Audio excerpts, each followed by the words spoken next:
esta sesión es más que nada para hablar lo de Growth Hacking y Revenue Optimization, tratando de responder a la pregunta de cómo convierto mi empresa en una máquina de optimización de ingresos.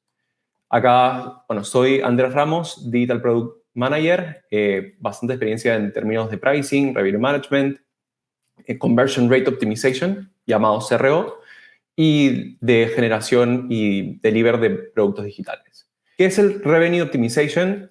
Es la fusión de dos metodologías de optimización. Por un lado, marketing digital, que tienes lo que es growth hacking, conversion rate optimization, y en otro lado, pricing, técnicas o metodología de revenue management. Y es combinar estas dos.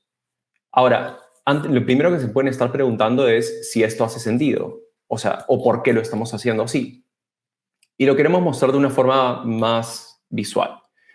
Si ven en la tabla que está acá, en la parte superior hay tres columnas, que están las tres metodologías: Growth Hacking, CRO y Revenue Management. Entonces, veamos las similitudes sobre ellas. Por un lado, ¿son las tres o se relacionan con método científico? Sí. Las tres tienen ese tipo de aproximación. ¿Son basadas o se fundamentan en experimentación en datos? También. Las tres van hacia lo mismo. ¿Tienen un enfoque o una dimensión estratégica? Al igual. ¿Táctica? También. ¿Tienen un enfoque analítico? Sí. Entonces, como verán, tienen muchas cosas o muchas herramientas, muchas dimensiones que son compartidas, que eso indica de que podría generar sinergia. Pero ¿dónde es que se separan un poco o dónde está el enfoque que las puede diferenciar? El growth hacking, uno es el impacto principal. El growth hacking y el conversion rate optimization, ambas principalmente impactan a la cantidad, al Q. Growth hacking lo hace a través de generación de growth hacks que te puedan traer más volumen, más visitas a tu página web o a tu e-commerce. El conversion rate optimization lo que hace es tratar de, una vez que esas visitas han llegado a tu tienda virtual, poder hacer que conviertan, que normalmente es generar una venta. Y esto utiliza más que nada la optimización del user experience. Y por otro lado, el revenue management tiene un impacto principal sobre el precio. Y acá lo que más hace dentro de su alcance es utilizar políticas y técnicas de optimización de precios. Entonces, growth hacking responde cómo hago para crecer más. Conversion rate optimization responde cómo hago para convertir mejor. Y revenue management responde cuánto debo de cobrar a cada uno de mis segmentos. Viéndolo aún más visual, vamos al famoso Pirate Funnel, que me imagino que todos lo deben de conocer, pero igual. Voy a ir acá. Tienes desde el awareness, el acquisition, el activation, retention, revenue y referral. El growth hacking, como metodología, afecta de una manera transversal a todas las secciones del Pirate Funnel.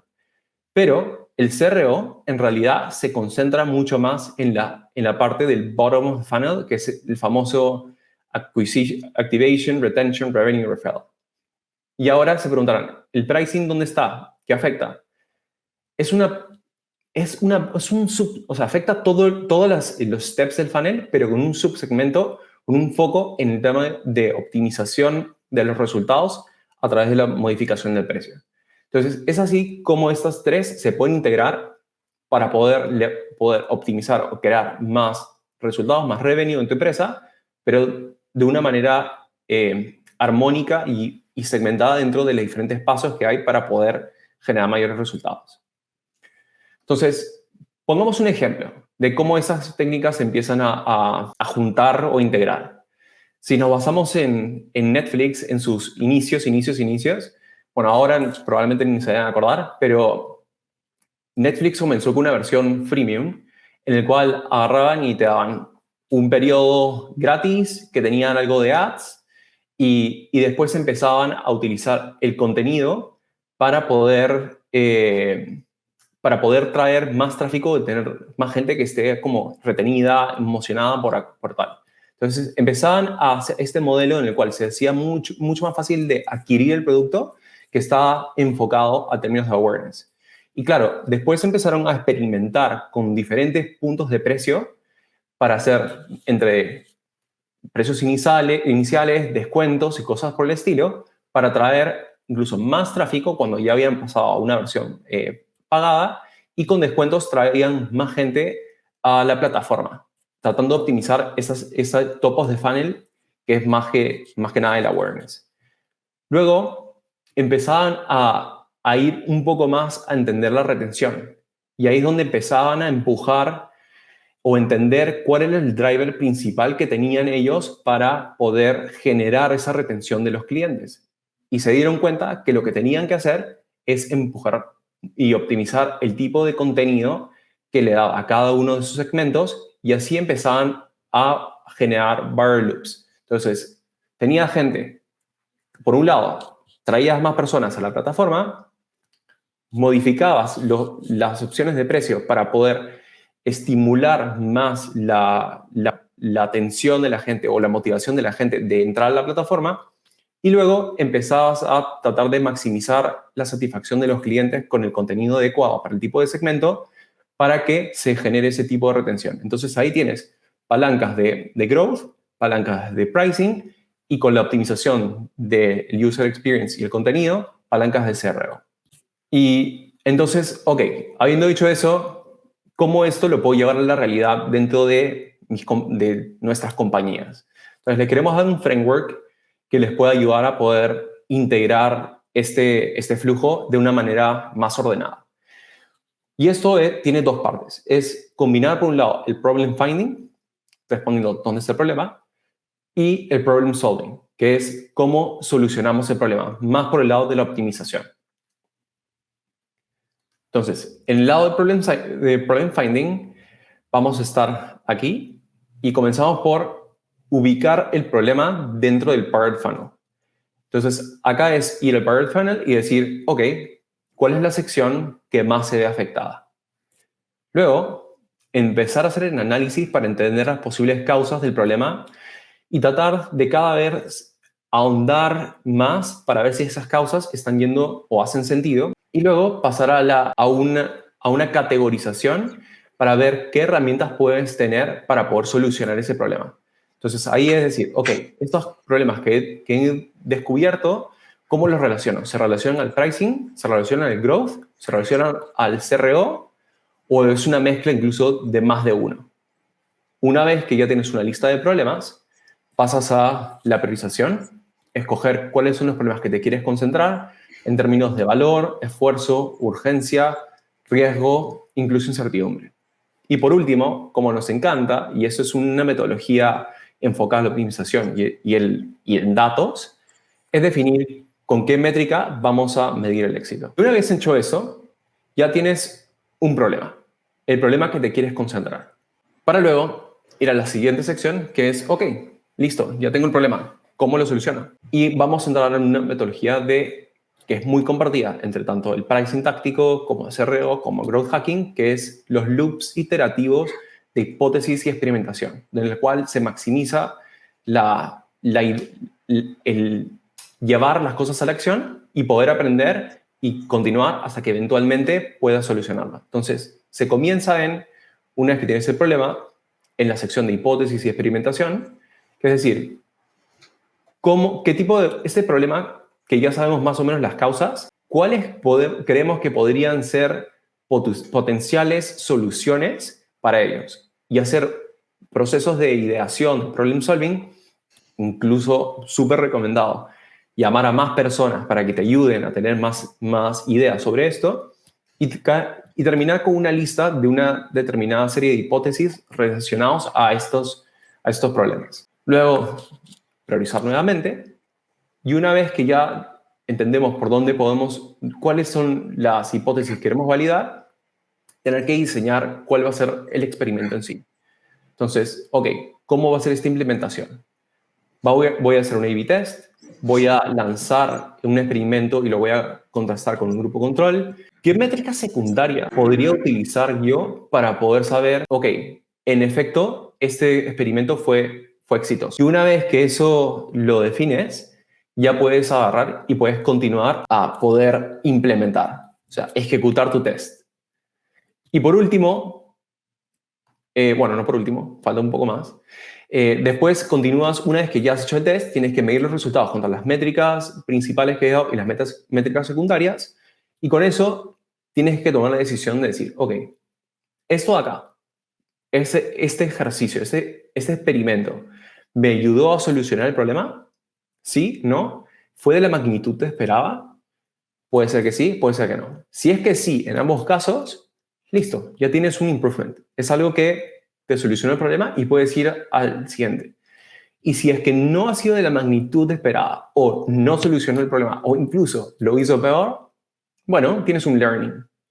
Y ese learning es agarrar y tratar de entender qué aprendimos en este proceso de experimentación sobre la ejecución, sobre la hipótesis, sobre la causa que habíamos dicho del problema, para luego eso mismo llevarlo a una siguiente etapa de hipótesis y experimentación. A veces es simplemente descartar esa hipótesis y pasar a la siguiente. A veces es poder agregar más hipótesis y luego pasar por otros ciclos de iteración y de experimentación. A la larga, esto lo que va a hacer es que cada vez que se hace un ciclo, se aprende mucho, trae resultados y generas un know-how que te ayuda a tener una solución de manera escalable y optimizar este tipo de problemas y sobre todo, lo que decíamos, una sección del funnel. Entonces, ¿cómo se ve todo este proceso de punta a punta? Es este de acá, como les dije, se puede ver un poquito intimidante de primera mano, pero la verdad es que seguirlo es bastante ordenado y sencillo. Y si les doy un ejemplo de la vida real sobre el mismo, este ejemplo es de un e-commerce que ayuda a la gente, a las personas a poder hacer sus trámites de manera online. Entonces, eran bastantes tipos de productos, que eran bastantes trámites, y las personas, en vez de hacerlo por su propia cuenta, lo hacían a través de esta página web. Cuando fuimos a ver el funnel, tratábamos de ubicar dónde está el problema. Y nos dimos cuenta que teníamos un problema de activación. Pasamos a analizar como una primera vez qué había pasado que podría haber afectado ese problema en la parte de activación. Y dijimos, tenemos un producto nuevo. Por otro lado, este producto nuevo es un producto caro versus lo que tenía ofrecido la competencia. Y cuando veíamos las métricas de nuestra página web, el bounce rate había crecido. Entonces dijimos, ok, por aquí va. Pero bueno, la verdad es que seguimos haciendo más iteraciones y nos dimos cuenta que ese bounce rate en realidad no era porque se había generado por así, sino que queríamos indagar un poquito más y nos dimos cuenta de que había una falta de tráfico de alta calidad, que eran los que traían los referrals. Y luego también, haciendo un poco de feedback de las áreas de producto, nos habían contado de que había generado un rediseño de la página web que cambia el momento en el cual se enseñaba el precio. Entonces, este tipo de análisis lo llevas a una categorización y empiezas a decir, ok, el primero, producto nuevo, normalmente es un tema de cómo estamos mostrando el value proposition, más en el campo del CRO. Un producto más caro versus competencia cae más en el campo de pricing. Un tema de falta de tráfico, de alta calidad, de cómo seguir estimulando los affiliate referrals, va más por el lado del growth. Y por último, esta sección, que es un problema un poquito más complicado del rediseño que se generó en el momento de cambiar, en qué momento se muestra de precio, es una combinación entre journey, UX y pricing. De hecho, ese último creíamos que era el que tenía el mayor impacto y por eso lo seleccionamos como comenzar por ahí. Y cuando definimos la métrica, en este caso definimos dos, porque sabíamos que iba un poquito relacionado a los dos.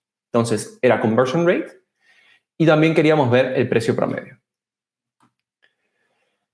Una vez que teníamos el problema, pasamos a la optimización y en las hipótesis empezamos a definir. Ok, hipótesis A, el precio se está mostrando en una sección muy inicial de Journey. Lo que había pasado, habían adelantado, antes el precio se mostraba casi el momento de pago y ahora se estaba mostrando el momento inicial. Entonces, bueno, regresemos al precio regresemos al precio ahí. La otra hipótesis era qué pasa si no lo regresamos al lugar inicial, si no lo ponemos en otro lugar, y así salían más hipótesis. Luego salía la segunda hipótesis de no, es que puede haber un tema de que no es el lugar que se está mostrando necesariamente, sino es la información que tenía antes al momento de mostrarse el precio que generaba lo que se llama un anchor point, un punto de comparación que hacía que el precio que se tenía era más aceptable. Al final dijimos, ok, creemos que está por el lado de dónde estamos mostrando el precio. Y empezamos a diseñar el A/B test. Hicimos 3 variantes, diferentes maneras de mostrar este precio, cuánto énfasis le dabas, cuánto énfasis le quitabas, qué tan transparente queríamos ser. Que, bueno, de hecho, es que una de las políticas era generar transparencia, pero cómo abordábamos esa transparencia para poder no generar como una incertidumbre muy temprana al cliente. Y decíamos que la mejor, bueno, adicional a esas métricas, serían como métricas secundarias revisar el abandono por cada uno de los pasos de Journey.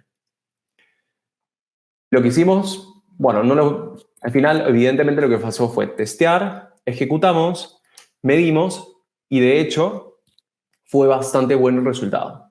Nos dimos cuenta que al final la conversión de este producto aumentaba como en 17%, y cuando veíamos ese paso que era en el que estábamos mostrando el precio antes, se había aumentado muchísimo más la conversión de ese paso, que antes estaba rondeado los 25% y se llegó a hacer como un 75%. ¿Por qué había pasado esto? Porque la gente, al momento de llevar por el funnel o de llevar por el journey, llegaba al punto en el cual invertía más tiempo llenando el formulario, que era parte del producto que nosotros hacíamos, y como ya sentía que había puesto esfuerzo y tiempo en la adquisición de ese producto, su disposición de pago en un paso mucho más cercano, más final, era mayor, y ya el producto no le parecía que era caro, y por ende terminaba comprando y se aumentaba la conversión. Vale, hola Andrés. ¿Qué tal? Perdón, sí me ves, ¿no? Vale, Sí. perdón es que problemas técnicos que que normalmente pasan, pero bueno, concluyendo con mi nombre es Henry Jiménez, yo soy Head of Growth, un usuario de una agencia de growth aquí en España. Diciendo y continuando con lo que dice Andrés, mi compañero, lo importante de todo esto es cuando buscamos experimentar desarrollando una hipótesis bajo una metodología científica, independientemente de la que es. Lo importante de todo es que vosotros queréis decir y cómo empezamos, ¿vale? Lo que nosotros hemos desarrollado es un checklist inicial, y lo primero que hemos desarrollado es que primero hay que tener un mindset de experimentación, y el mindset de experimentación viene incluida algunas soft skills, hard skills, y dentro de las que yo destaco mucho es la flexibilidad, porque cuando se hacen experimentos de pricing, de landing y todo este proceso que explicó Andrés con el tema de Netflix, que lo estuve escuchando, eh, influyen muchos departamentos, y todos los departamentos deben tener ese mindset que permita flexibilizar estos experimentos y en algún momento lograr los objetivos propuestos durante el primer trimestre, el segundo, el tercero, el cuarto, inclusive hasta a largo plazo. Porque lo importante cuando se hacen estos cambios es que se hagan en un medio y largo plazo, desarrollando esta metodología. Cuando hablo de esto, de ese checklist inicial, también estamos hablando de la capacidad para tomar decisiones ágiles, porque debemos tomar ejemplo, por ejemplo, ahora en el Black Friday que existe en este lado de Europa, no sé si en Latinoamérica sí se celebra también, pero hacer esos cambios que permitan desarrollar, por ejemplo, en el pricing, cuál funciona más y cuál no funciona, cuál funciona menos. Importante también destacar que cuando tenemos ese mindset, hay algunos casos, y lo mencionó Andrés dentro de su speech, es que básicamente hay que tener conocimientos básicos de diferentes áreas para sentarnos como growth manager o como personas especialistas en CRO que conozcan cada departamento. Y cuando hablamos de cada departamento, estamos hablando no únicamente de aquella persona que es líder y que pueda liderar bajo un concepto técnico que tenga, sino que debe tener un conocimiento también de diferentes tópicos. En este caso, por ejemplo, yo soy se llama la T-Shape Marketing, que es en forma de T. Yo sé muchas cosas a nivel horizontal, pero soy especialista solamente una a nivel vertical. Entonces, por ejemplo, estamos de UX, SEO, Content, Analytics, pero yo soy especialista en Analytics porque me gusta analizar y todo basarme en el dato. Siempre, como lo he determinado y lo ha desarrollado Andrés también como Product Manager en Ritmo, es que tomamos decisiones basado en datos. Todo experimento, toda acción, toda estrategia, primero debe ser documentada, segundo debe ser analizada y tercero tomar la decisión. ¿Para qué? Porque nuestros datos son los que determinan el éxito o no del experimento que se va a llevar. Continúa, Andrés. Y entonces, ¿cuándo? ¿Cuándo hacemos CRO y cuándo hacemos Growth y cuándo hacemos Pricing? Toda la metodología, independientemente que sea, es importante destacar que, como lo mencioné, lo que no se mide, pues no se puede mejorar o no se puede cambiar. El growth, como al inicio hemos mencionado, se basa desde el inicio hasta el final, como si fuera un abecedario, desde la A a la Z, pasando por cada uno de los user paths que se necesitan para lograr los objetivos. El CRO trabaja más en el tema de la activación, revenue y referral, y el pricing en todo el ciclo, porque como se colocó en el ejemplo, Netflix hizo experimentación desde el inicio, desarrollando su estrategia para poder validar su hipótesis. La validó y lo que ahora está haciendo es que revalida otro experimento trabajando con el contenido. Continúa, Andrés. Vale, básicamente es eso. Andrés hizo mi parte para la parte técnica, pero bueno, eso es lo bueno que habíamos practicado.